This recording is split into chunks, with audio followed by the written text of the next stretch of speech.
Human rights అనే concept ప్రిలిమ్స్‌కి, మెయిన్స్‌కి, ఇంటర్వ్యూకి అన్ని స్టేజెస్‌లో ఇంపార్టెంట్. ఈవెన్ ఎస్సే రైటింగ్ కూడా ఇంపార్టెంట్. ఇండియా యూఎన్‌లో ఇంపార్టెంట్ హ్యూమన్ రైట్స్ కన్వెన్షన్స్‌కి సిగ్నేటరీ.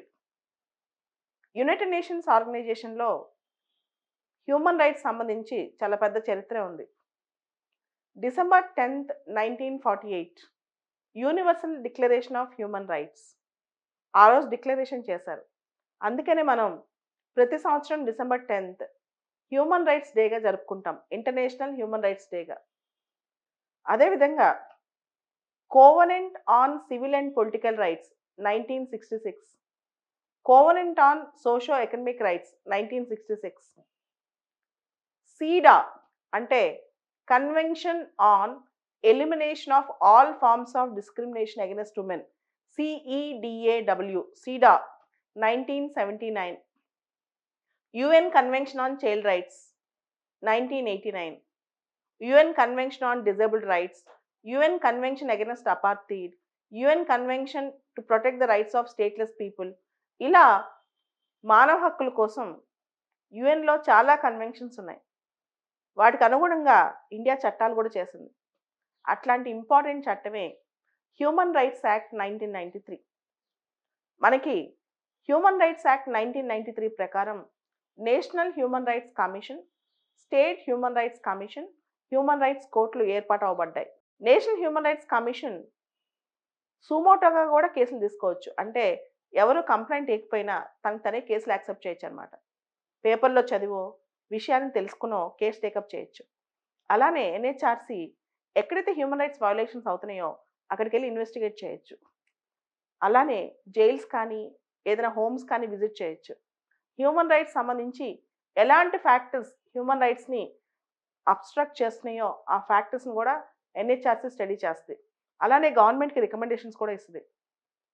మామూలుగా ఎన్‌హెచ్‌ఆర్‌సీ చాలా పవర్‌ఫుల్ బాడీ. అలానే స్టేట్ హ్యూమన్ రైట్స్ కమిషన్స్ కూడా. ఈ NHRC, state human rights commissions ఇవన్నీ కూడా హ్యూమన్ రైట్స్ యాక్ట్ 1993 ద్వారా హ్యూమన్ రైట్స్ యాక్ట్ 1993 ద్వారా ఏర్పడబడ్డాయి. అయితే 2019లో హ్యూమన్ రైట్స్ యాక్ట్‌కి అమెండ్మెంట్స్ వచ్చాయి. ఈ అమెండ్మెంట్సే మనకి ఇంపార్టెంట్ చాలా ఇప్పుడు.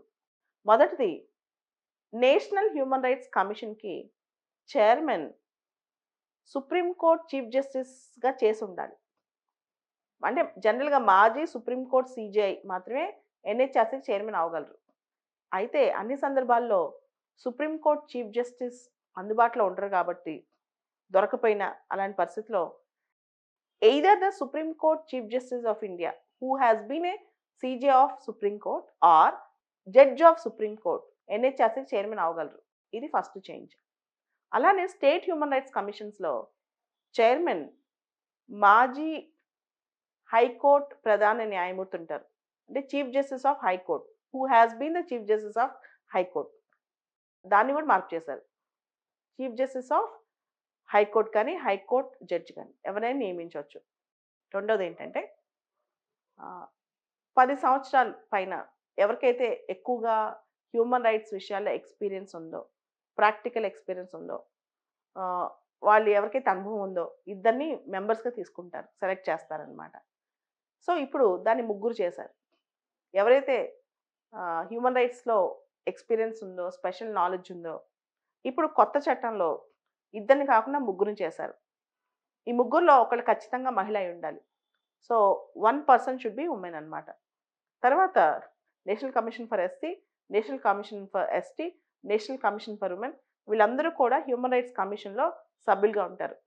వీళ్ళతో పాటు కొత్త చట్టంలో national commission for BCs, national commission for protection of child rights మరియు chief commissioner for the persons with disabilities, chief commissioner for the persons with disabilities వీళ్ళందరూ కూడా ఎన్‌హెచ్‌ఆర్‌సీలో సభ్యులుగా ఉంటారు. తర్వాత ముఖ్యమైన అంశం ఏంటంటే ఎన్‌హెచ్‌ఆర్‌సీలో చైర్మన్ అండ్ మెంబర్స్ వీళ్ళ టెన్యూర్ 5 ఇయర్స్ ఆర్ 70 సంవత్సరాల వయసు.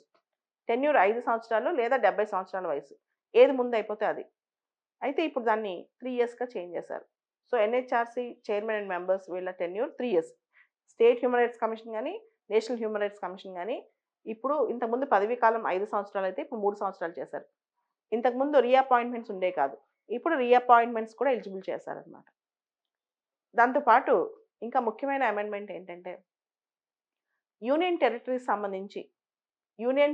సంబంధించి సెంట్రల్ గవర్నమెంట్ చెప్పొచ్చు. ఏ స్టేట్ హ్యూమన్ రైట్స్ కమిషన్ పరిధిలోకి వస్తదో.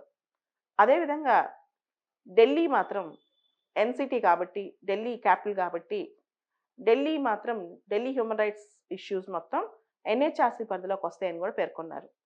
అయితే మొత్తం ఎన్‌హెచ్‌ఆర్‌సీ బిల్‌ని ప్రమోట్ చేసింది, ఎన్‌హెచ్‌ఆర్‌సీ ఈ హ్యూమన్ రైట్స్ యాక్ట్ చేసింది మొత్తం ministry of home affairs. Act amend చేసింది ఎవరు అని కూడా అడగొచ్చు.